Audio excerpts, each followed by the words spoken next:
Hi everyone, Mrs. Crane here. It's that time in the semester once again. Parent-teacher conferences are just around the corner. Next week on Wednesday, February 8th and Thursday, February 9th, we'll have our second set of parent-teacher conferences. On Wednesday, you can stop by anytime from 4:30 until 8:30 p.m. and then on Thursday from 11 a.m. to 8 p.m. but with a 45-minute break for dinner for teachers from 4 to 4:45. So it's not a scheduled set of conferences this year. That is a change from last year for those maybe who have older ONW students or have done this before in the Olathe School District. We've in the past had scheduled appointments at this time during conferences, but it's just first come, first serve. You're welcome to email me and let me know that you're coming, but I'd love to see as many parents there as possible. Our next item of business that I'd like to share with you is that tomorrow, that is going to be January 31st, your child will be receiving my recommendation for their English course for next school year. Students will be enrolling, for English classes at least, in my class on Wednesday and Thursday this week, depending on whether they have me for an odd block day or an even block day. And so at that time, they're going to have their choice made whether they're going to take a pre-AP English course or an on-level English 2 course. So I have given each of my students a recommendation. They'll receive that from me tomorrow on Tuesday, and they're going to take that home to you. You're going to sign it. They're going to bring it back so I know that you've had that conversation. Some things to consider when considering what course to take.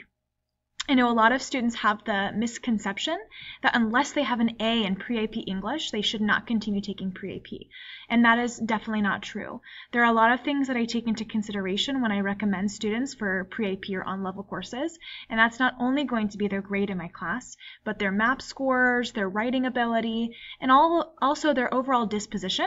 Some students are better disposed for rigorous coursework than others. Those who have independent problem-solving skills, independent work ethic, are able to problem solve and critically think on their own. Those are the students who are more likely to be successful in an AP course.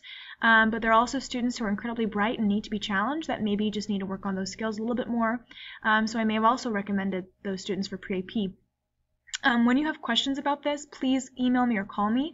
I am happy to walk you through why I made the decision that I did based on your students' academic performance as well as my observations in my classroom.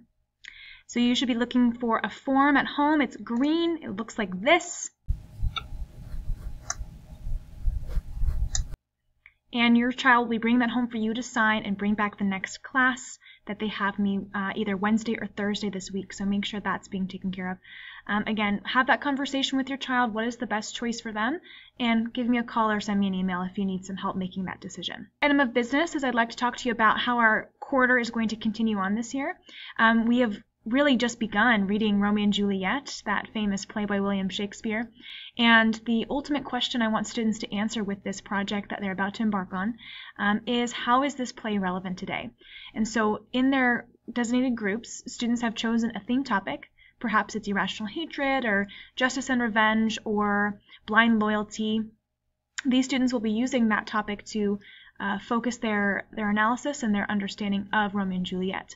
Ultimately, they're going to create a presentation exploring their analysis, and then they're going to perform a scene directly from the play with costumes, with props, lines memorized, and they're going to perform that in the next couple of weeks or so. They'll choose their scene based on their theme topic.